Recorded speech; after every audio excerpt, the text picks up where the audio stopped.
Yooyyaa ashama akkam bultan daawwattoota keenya jaallatamoo fi kabajamoo guyyaan har'aa kunini Mude sagalii baree 2020 magaalaa guddittii Minisootaa Seent Pool irraa tamsaasaa sa'aatii kana odeeffannoo qabnu isin biraan gahuu fi qophoofnee argamne jirra.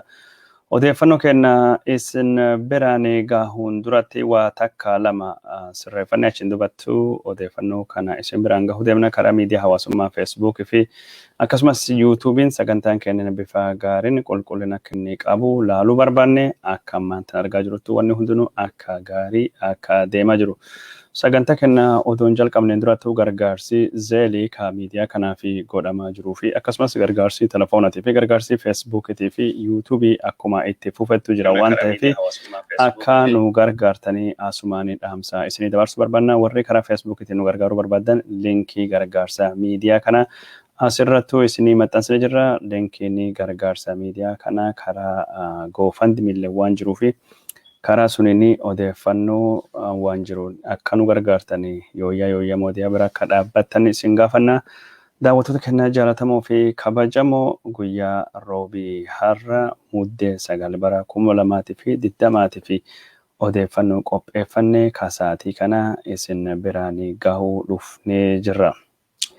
Odeeffannoon isin biraan gahaa jirru keessaa hangafni nu filannee paartiin KFO yookaan immoo Koongireesiin Federaalistii Oromoo filannoo marsaa 6ffaa geggeeffamu filannoo bara 2021 irratti haala maantanaatiin hirmaachuun akka rakkisaa tahee dubbatee jira. KFO'n filannoon ammaan tana rakkisaa waan ta'eef filannoo marsaa 6ffaa irratti hirmaachuu fi haala duree lafkaa'ee jira. Haala dureen lafkaa'ee kan keessaa tokkini hoggantoota fi miseensonni KFO hidhaman cuftunuyyuu akka manidhaa irraa gadhiifamanii gaafatee jira.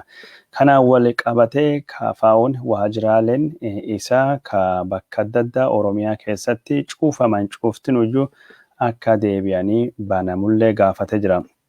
Mirgi bilisummaa socho'uu fi nu kabajame dirreen siyaasaa dorgommii fi akka mijataa ta'u mootummaan Itoophiyaatii fi boordii filannoo Itoophiyaatii fi KFO'n dhaamsa dabarsee jira. Haal dureen kun yoo ka hin guutamne taate KFO'n filannoo kan keessattu hirmaachuu fi akka rakkatu ka dubbatamee jiru. Ejjannoo KFO kana paartileen falmitoota Oromoo kabirallee ni hordofti. Akka jedhamee yaadamu xiinxaltoonni hedduun miidiyaa hawaasummaa irrattu kabarreessaa jirani. Hayyoota akka Jawaar Mohammad fa'idha bakka filannoon dhugaa hin jirretti fi bakka ilaalchi yaada tokko qoftinuyyuu hafarfamaa jirutti filannoo godhuun akka hiikaa hin qabne ka dubbatamu ABO'n ibsa isaa barreessee jira. KFO'n barreessee jira. ABO fi dhaabbilee maqaa Oromoo dhaabatan kabirallee irra murtoo wal fakkaataa eegna jechuudhaani miidiyaa hawaasummaa irratti aktivistoonni yaada kennachaa jiran. Muummichi ministeera Itoophiyaa duraanii Abiy Ahmed biyya keenya daawwannaa guyyaa lamaatiif akka dhaqee kan dhagame. Daawwannaa isaa magaalaa daangaa Itoophiyaa fi Keeniyaa gubbaattuu argamtu Mooyyaleedhaan jalqabee jira. Daawwannaa isaa ka guyyaa tokko magaalaa Mooyyalee fixuun amma gara poortii Laamuutti akka darbe kan dhagame. Abiy Ahmed wayita magaalaa Mooyyalee daawwatutti bulchaan kutaa bulchiinsa kaawuntii Marsaabeetii Ali Abshiroo Aliitii fi akkasumas pirezidaantiin keenya Uhuru Kenyataa simatanii jiranii. Abiy Ahmedii fi Uhuruun hariiroo biyyoota lamaanii sadarkaa ittaanutti ol guddisuu fi dhimma nageenya irratti waliin hojjechuu fi akka waliigalan maddeen oduu keenya haasawani. Keessattuu sochii naannoo kan keessatti biyyoota lamaan walitti bubuusanii akka waliin to'atanii ka dubbatame misooma biyyittii kun lamaan waliin qaban hariiroo isaanii ol guddisuufis waliigalamee jira jedhamee dubbatame jira. Bifuma daldalaa fi akkasumas geejjiba biyyoota lamaan kana waliin qindeessanii waliin guddisuutii fi karaan Mooyyalee bulee hora hawaasalleen eebbifamee jira. Kanaan walittu qabatee piroojeektiin poortii Laamuu ka Itoophiyaa, Soomaaliyaa fi Keenyaa fi Suudaanii kibbaa tajaajilu jedhames laalamaa akka oolee ka dubbatamaa jira. Piroojeektiin kun waggoota lama Abiy Ahmed gaafa dhufee jalqabame. Abiy Ahmed fedhii waan dhabeef yookaan ammoo mootummaa isaa keessa warri jiranii kan ministeera haajaa alaa kooriidarii nagadaa ka kibba Itoophiyaa kanaaf xiyyeeffannaa waan hin kennine fi piroojeektiin kun bacanceraa lafirra harkifachaa jiraachuun isa dhagama jira.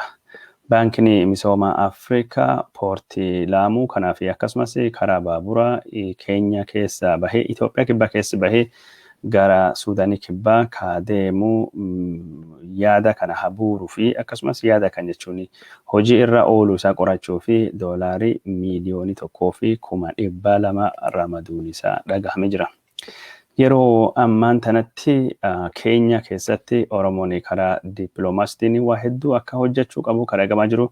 Keenyan haala jechuun rakkoo Oromiyaa keessatti deemuu jirtu kan hubachuu qabdi. Keessattuu dhalattoonni lammiileen Keenya ijoo warri jechuun saba Oromoo Keeniyaa keessa jiraatan Booranaa, Gaabbaraa fi akkasumas sabni biraa waan ammaan tana biyya keessattuu deemaa jiru hidhamuu Jawaar Mohammadii kanfaa akka gaariittuu beeksisuun akka qabu yaadii dhiyaachaa ka jiru.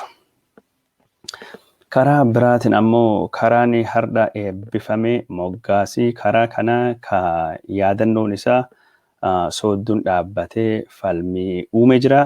Karaa eebbifame kana karaa Mooyyalee Hagar Maaram Hawaasa jechuudhaani Abiy Ahmed bakka argamettu pirezidaantii Keenya Uhuru Kenyataa wajjin eebbifame jira. Maqaan Hagar Maaram lafa jedhamtu akka hin jirre ka beekamu. Hagar Maaram maqaa nafxanyaan magaalaa Bulee Horaa yookaan ammoo ka maqaan isii duri kukkuu turte malee ammaan tana Oromiyaa yookaan bulchiinsa Oromiyaa zoonii Gujii lixaa keessatti magaalii Hagar Maaram jedhamtu akka hin jirre ka dhagamu. Abiy Ahmed magaalaa Oromootii fi ammallee maqaa jechuun duri nafxanyoonni itti moggaasan itti fayyadama akka inni jiru ka dhagamu. Dhiyoo kanattuu Abiy Ahmed gaafa haasawaa godhu magaalaa Bishooftuutii fi Dabra Zayitiin Adaamaadhaan ammoo Naazireetii jedhee itti fayyadamuun isaa warra Oromoo birattuu falmii guddaa kaasee jira. Ammallee lafa karaa ka eebbifame kana karaa Mooyyalee Hagar Maaram Hawaasa jechuudhaani siidanii isaa fi Uhuru Kenyataa pirezidaantiin Keeniyaa eebbisee dogongora akka qabu abbaan taayitaa Itoophiyaa maqaa kanattuu akka fayyadamu hin qabne aktivistoonni Oromoo barreessaa jirani. Aktivistoota Oromoo dhimma kana barreessaa jiran keessaa tokkini Taarikuu aktivistii jedhamu. Taarikuun kun jechuun dhalata Bulee Horaati. Lafa kana nama beeku magaalii jechuun Hagar Maaram jedhamtu hin jirtu. Maqaan kunini sirraahuu qaba jechuudhaani Facebook irratti maqaa karaa Mooyyalee Bulee Horaa Hawaasa ta'uu akka qabu yaada dhiyeessee jira. Magaalaa Oromoo maqaa isaanii sirriitiin barreessuun jalqabuu qaba ka jedhu tarree tokkicha Tsaggaa'ee. Hagar Maaram Bulee Horaa maqaan jedhu kunini maqaa dullachaa maqaa jechuun warri nafxanyaa bara 1915 magaalaa suni Bataskaana Maaramii ka jedhamu ka jaarame irra moggaasaa kennameefi malee maqaa ummati naannoo kana itti yaamumuti jechuudhaani barreessa jira. Magaalii Bulee Horaa kunini akkama magaaluma nafxanyoota biraa teessoo nafxanyaa yookaan ammoo Gaarizin taa'uun turte jechuudhaani barreessa ture. Bara Xaaliyaaniitii fi weerara Xaaliyaaniitiin duratti lafti kunini Bulee Horaa kaammi jedhamtu kun maqaa kukkuu jedhamtuun akka beekamtu ka barreesse. Magaalii guddaan godina Gujii lixaa Bulee Horaa malee Hagar Maaram miti jechuudhaani adeemsi gos kana maqaa Oromoo dhiisanii maqaa Amaaranyaatiin sadarkaa biyyaatii fi biyya alatti magaalota Oromoo ittiin yaaman kunini dhaabbachuu akka qabu Taarikuu Tsaggaa'ee yookaan ammoo maqaa Facebook isaatiin tarree tokkicha Tsaggaa'ee dubbate jira. Waraanni naannoo Tigraay keessatti mootummaa Abiyyiitii fi riphee loltoota naannoo Tigraay warra kanaan dura naannoo Tigraay bulchuu jidduutti geggeeffamaa jiru akka itti fufettuu jira jechuudhaani mootummoota gamtoomanitti koomishiniin mirgoota ilmaan namaa koomishinar Michel Bachelet dubbatanii jirani. Yeroo ammaan tana magaalota naannoo Tigraay gurguddoo keessatti lola gurguddaatu geggeeffamaa jira jettee jirti. Reuters dhimma kanarratti naannoo Tigraay keessatti intarneetii fi telefoonii waan hin jirree fi odeeffannoo achirraa dhufaa mirkaneeffachuun rakkisaadha jedhee barreessa jira. Koomishiniin mirgoota ilmaan namaa Itoophiyaa ibsa karaa biraatiin barreessanii naannoo kana keessatti naannoo Tigraay keessatti yeroo ammaan tana waraanii Abiyyi yakka gurguddaa dalagaa jira jechuudhaan barreessa jira. Yakkoota inni dalagaa jiru jedhu keessatti mirgoota ilmaan namaa akka malee sarbaa jira. Ijoollee xixiqqoo, ijoollee gurguddoo, uummata nagayaa, fayyaaleeyyii irrattu adabbiin dimshaashaa dhaqqabaa jira. Yeroo ammaan tana saamicha guddaattu naannoo Tigraay keessattuu gaggeeffamaa jira. Namni butamaa jira. Dubartii fi ijoolleen ammoo haleellaa qunnamtii saalatii fi saaxilamaa jiran jechuudhaani. Yeroo ammaan tana haalii qabiyyee mirgoota ilmaan namaa kan naannoo Tigraay akka malee yaaddessaa akka tahee koomishiniin mirgoota ilmaan namaa ka mootummoota gamtoomanii dubbatee jira. Mootummaan Itoophiyaa waraanisa gochi kanaaf itti gaafatama jechuudhaani koomishiniin kun ibsaa har'a baasen akkasittuu dubbatee jira. Daawwattoota keenya jaallatamoo fi kabajamoo dhaabbanni mirgoota ilmaan namaatiif falmanii Human Rights Watch baqattoonni naannoo Tigraay ka Suudaanii dhufanii wanni isaan itti himanii akka malee golgoleessaa fi yaaddessaa jechuudhaan warri kunniin mirgoonni isaanii ka dhuunfatii fi ka waloolleen bifa hamaa ta'eedhaan sarbamee naannoo Tigraay keessattuu baqatanii gara Suudaanii dhufan jechuudhaan mootummaan Itoophiyaa mirgoota namaa haala ittiin sarbamaa jiru kana akka to'annoo godhuu fi yakkamtoota mirga nama cabsanii akka seeraa fi dhiyeessullee gaafatee jira. Mootummaan Itoophiyaa ajjeechaa bakka adda addattuu tahuu ka magaalaa naannoo Tigraay lixaa keessattuu argamtu Maayikaadiraa dabalatee qaamii bilisaa mootummoota gamtoomanii yookaan qaamii bilisaa biyya sadaffaa akka seenee qoratu akka hin hayyamne dubbii himaanii komaande poostii naannoo Tigraay ambasaaddar Redwaan Hussein dubbatanii jiran. Mootummaan Itoophiyaa caalaa ka lammii Itoophiyaatiif yaadu hin jiru. Mootummaan Itoophiyaa qormaata sadarkaa biyyaatii fi sadarkaa addunyaatti gulantaa isaa eeggate gaggeessuu danda'a jechuudhaan qormaata sadarkaa addunyaa akka hin deeggarre dubbatee jira. Mootummaan Itoophiyaa qormaata sadarkaa addunyaa akka hin gaggeeffamne godhuun isaa waan dhoksuu barbaadutu jira. Yakkuma kanaayyuu isattuu dalagee jechuudhaan aktivistoonni adda addaa karaa miidiyaa hawaasummaatiin xiinxalaa jiranii mootummaan Itoophiyaa rakkoolee bakka adda addaa Itoophiyaa keessattuu gaggeeffamaa jirtuuf itti gaafatamaan mootummaa naannoo Tigraay duraan Hewwahaatii jechuudhaan himachuu itti fufee jira. Daawwattoota keenya odeeffannoon isin biraan gahaa jirru akkuma itti fufettuu jira. Godina Benishaangul keessatti namoonni nagayaa 10 ajjeefamanii jiran. Mootummaan naannoo Amaaraa mootummaan Benishaangul ajjeechaa lammiilee Amaaraa yookaan dhalattoota Amaaraa yoo dhaabuu kan hin dandeenye taanaan mootummaan Amaaraa poolisii isaa akka naannoo Benishaangulitti bobbaasu dubbatamaa jiranii. Warri naannoo Amaaraa bulchan gareen isaanii poolisii mitiyyuu naannoo Benishaangulii fi faannoon Amaaraa gaha jechuudhaan dubbachaa barreessaa jiranii. Poolisiin Amaaraatti koomishiinarii poolisii kana obbo Abberee Addaamuu akka jedhetti yoo mootummaan federaal naannoo Benishaangul keessatti rakkoo tayaa jiru yookaan ajjeechaa saba Amaaraa kan hin dhaabne taanaan mootummaan naannoo Amaaraa poolisii isaa bobbaasee yakkamtoota seeraaf dhiyeessuu fi ajjeecha kan dhaabuu fi dandeettii fi qophii qabaa jechuudhaan barreessa jira. Kalee duraanii guyyaa dheengaddaa biltsiginnaan naannoo Amaaraa waraana Tigraay eegii injifatanii harcaatota warra Benishaangulii fi Oromiyaa keessaa jiran riphee loltoota saba Gumuziitii fi Abaawoo Shanee barbadeessuu fi qophii akka jiru ibsa baasuun warra ni yaadatama. Karaa biraatiin ammoo mootummaan naannoo Benishaangulii riphee loltoota Gumuziitiin harkaa kennadha jedhee torbaanii araarama inni labsee dhumatee jira. Warra harkaa hin kennanne irrattuu tarkaanfii barbadeessuu fudhachuu fi hardhirraa kaasee haleella waraana marartii hin qabne naannoo Benishaangul keessatti riphee loltoota kan irratti bane jechuudhaan pirezidaantiin naannoo Benishaangul Ashadli Hassan dubbatanii jiranii. Akka Ashadli Hassanitti warri naannoo kan keessatti balaa dhaqqabsaa jiranii harcaatota harcaatota wahaatii jechuudhaan himatee jira. Miidiyaan naannoo Amaaraa naannoo Benishangul keessatti warri badii dhaqqabsaa jiran warra Abaawoo Shaneeti.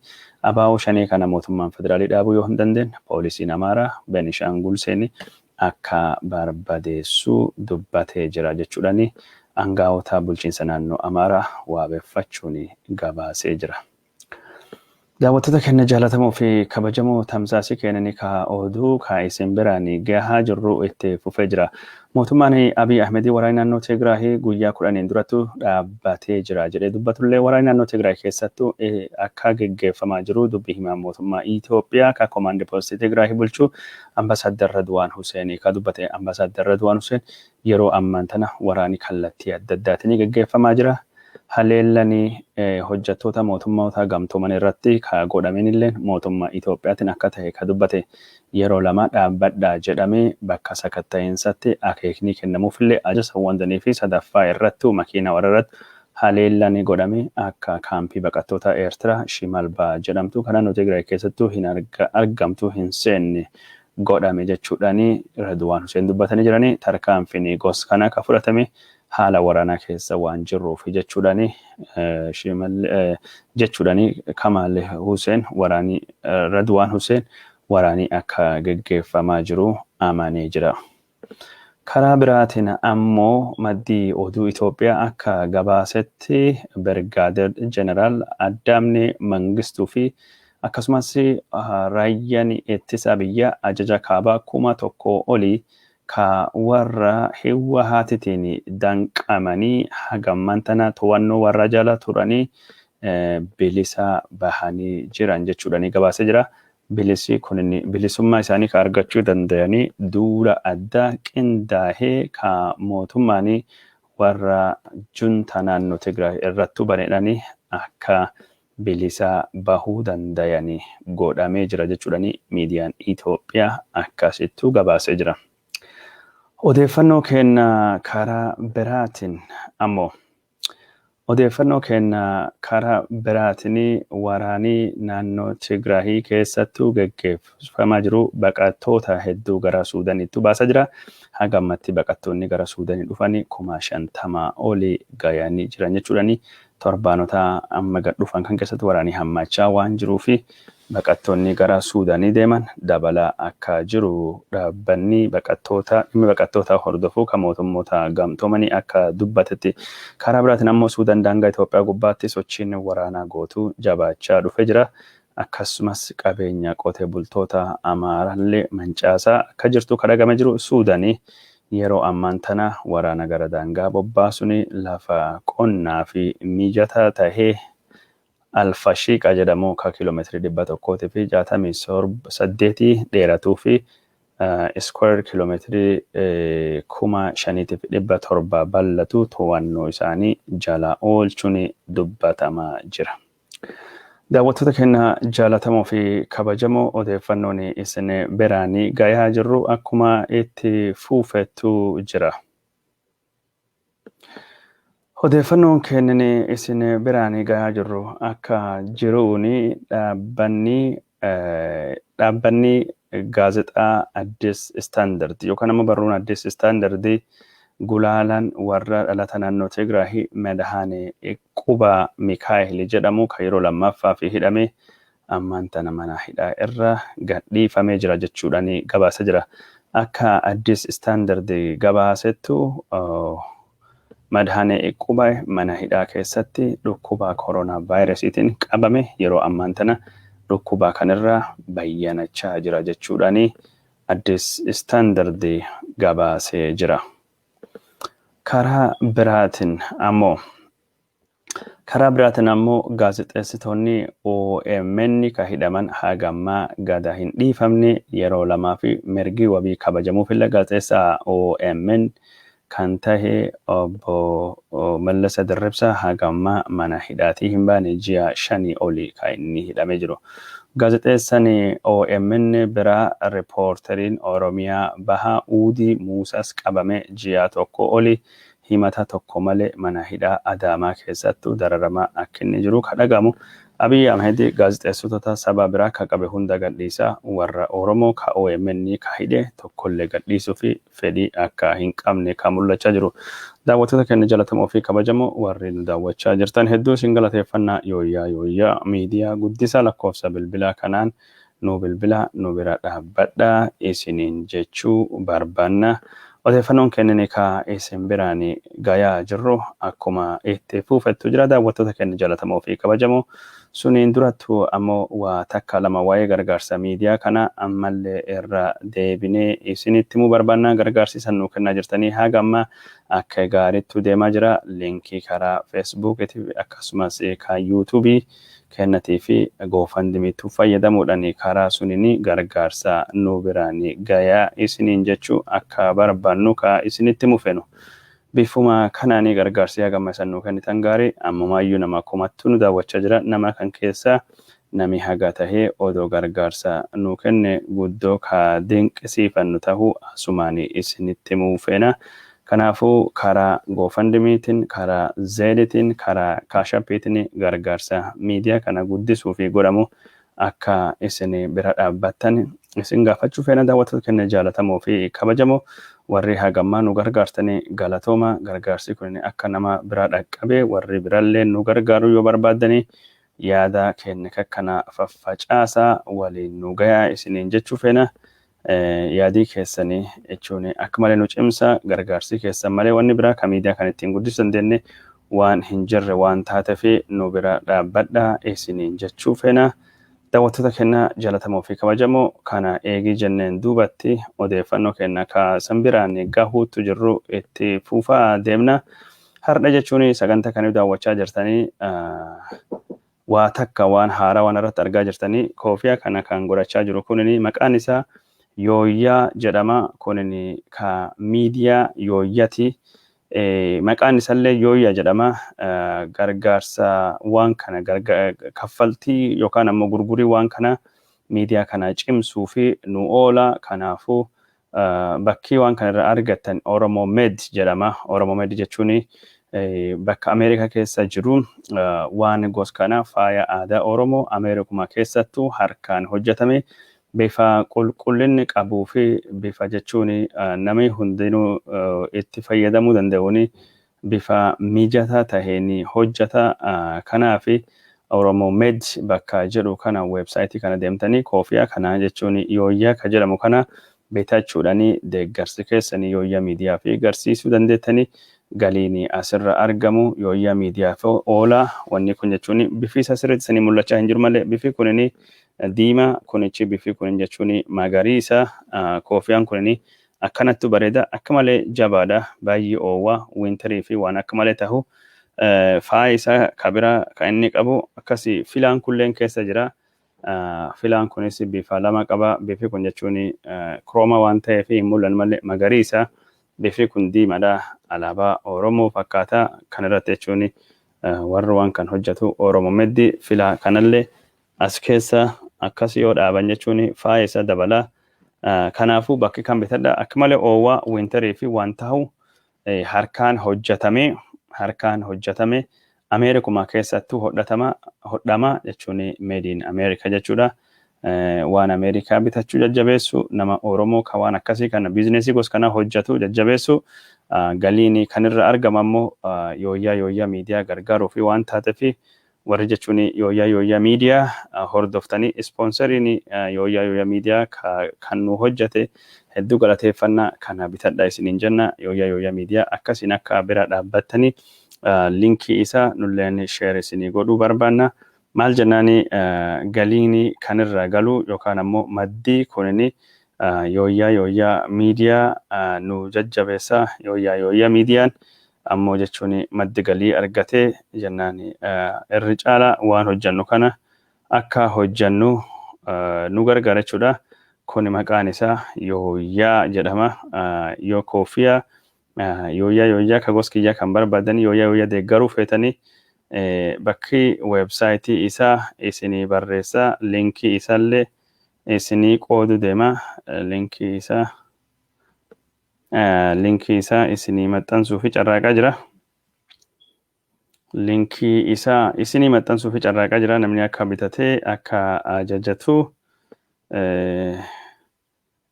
yooyyaa miidiyaa akka gargaartanii fi kunoo kana